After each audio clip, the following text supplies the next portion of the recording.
Uma vez eu vi o diretor da Adidas falando, e se eu não me engano ele era cristão, e ele falando assim que é como se você estivesse fazendo malabarismo com bolas. Aí ele falou, são várias, 3 são de vidro: sua saúde, sua família, sua vida espiritual. Essas 3 são de vidro. Caiu, meu irmão, quebra. Porque se eu perder a saúde, acabou. Se eu perder a família, acabou. Se eu perder Deus, acabou. As outras são de borracha. Você soltou, ela cai no chão, pinga e volta. Então, se você não estiver lá num domingo na igreja, alguém vai estar lá e vai pregar e vai dar tudo certo. Fique em paz.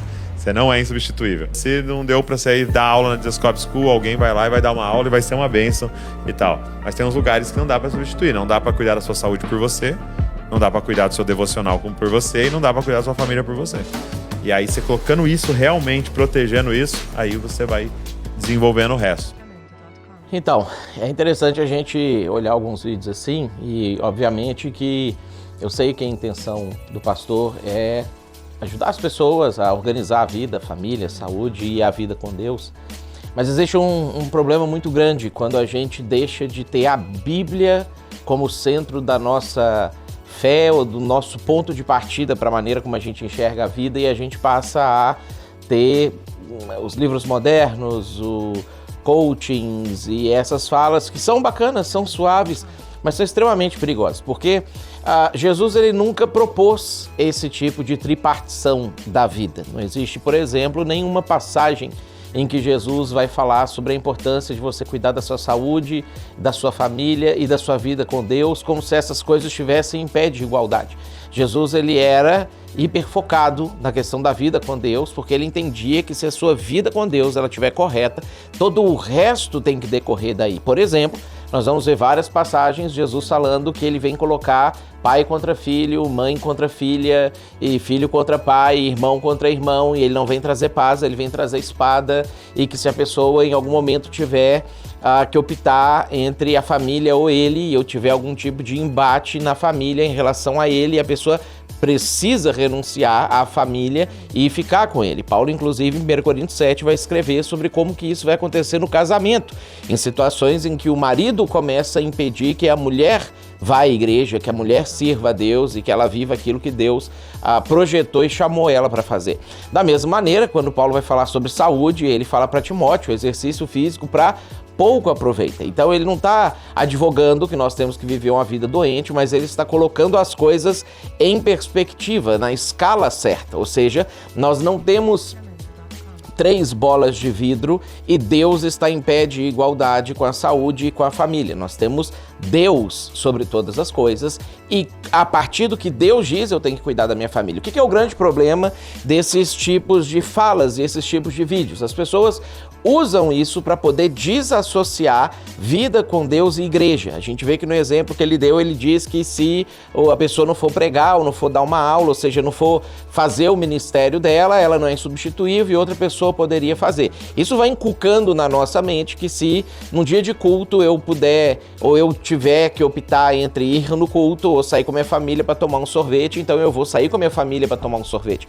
Ou se eu tiver que ir no culto ou precisar dormir mais cedo porque a semana foi cansativa, eu vou dormir mais cedo e isso pode ficar em pé de igualdade num equilíbrio. Na vida não existe equilíbrio, nós não somos equilibrados em absolutamente nada e é por isso que Deus não nos chama para um equilíbrio. Ele nos chama para amarmos a Deus de todo o nosso coração, de toda a nossa alma, de toda a nossa força, de todo o nosso entendimento e a partir disso eu vou cuidar da minha família, porque Deus me ensina que eu tenho que cuidar da minha família, como eu tenho que cuidar da minha família e em que medida eu tenho que cuidar da minha família, até quando eu tenho que fazer isso. Eu vou cuidar da minha saúde física porque eu preciso estar bem para poder continuar cumprindo a missão, avançando aquilo que Deus tem chamado a gente para fazer e a saúde, ela me serve para que eu cumpra a missão de Deus e não é uma das coisas que na roda da vida eu tenho que colorir na mesma intensidade ou numa intensidade mais ou menos equilibrada com a minha vida com Deus. E terceiro, não existe vida com Deus dissociada da igreja. Essa é uma das grandes mentiras que o diabo tem contado na nossa geração, que você pode ter a sua espiritualidade, a sua vida com Deus, a sua vida devocional, a sua leitura da bíblica, as suas orações, ir à igreja é uma dessas coisas ou é a parte dessas coisas. Os apóstolos, eles iam à igreja todos os dias, eles iam aos grupos todas as noites, a Bíblia diz em Atos que eles perseveravam diariamente no templo e todos os dias partiam o pão de casa em casa, e é por isso que a missão da igreja avançou. A igreja tem sido muito lerda na sua missão de alcançar o mundo, isso porque esse tipo de fala, ele vem de um mundo evangélico confortável, de um mundo onde talvez a igreja que eu herdei do meu pai e eu agora só tenho que dar seguimento nisso que está acontecendo aqui e eu só preciso cuidar das coisas que eu tenho, dar uma manutenção e a minha fama talvez já está estabelecida, mas se a gente perde a perspectiva de que o mundo não foi alcançado e mesmo que eu tenha uma igreja que me atenda, que me é confortável, que resolva os meus problemas, que atenda as minhas necessidades, ainda existem no Brasil, no sul do Brasil e no mundo, vários lugares em que não existe igreja. E cada dia que eu demoro porque eu quero equilibrar essas bolas e eu quero preencher a roda da vida de maneira equilibrada, e eu faço isso somando força com você e com os nossos outros irmãos, cada vez que a gente faz isso, nós estamos atrasando mais o avanço do evangelho. Por isso que Jesus não era equilibrado, os apóstolos não eram equilibrados, nenhum profeta do Antigo Testamento foi equilibrado. Eles lidavam com a sua vida, com a sua família, com a sua saúde, e quase todos, menos João, quase todos os discípulos de Jesus perderam a saúde por causa do evangelho. Seja literalmente quando morreram, seja, por exemplo, quando Paulo fala que se gastava e ia se gastar mais ainda, e a gente vê ele falando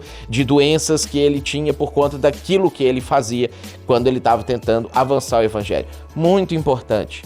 A Bíblia tem que ser o nosso ponto de partida. Toda vez que você assistir um vídeo, seja esse que eu estou falando agora, seja um vídeo no Instagram, não deixe que o conforto da palavra suave, da estética do vídeo, da forma como você meio que já queria que alguém dissesse aquilo, como Paulo diz, que cercaríamos-nos de mestres segundo os nossos próprios desejos, não deixe que isso fale mais alto do que a Bíblia diz. Sempre pense assim, se Jesus sentasse do meu lado, ele estivesse conversando comigo sobre isso, ele falaria isso? Você se imagina sentando na mesa com Jesus e tendo que avançar a missão e Jesus falando com você assim, não, calma, não precisa tanta pressa, cuida da sua família também, cuida da sua saúde também, né? Não precisa estar tão envolvido na missão, faça suas meditações como uma coisa mais espiritual para suas próprias reflexões.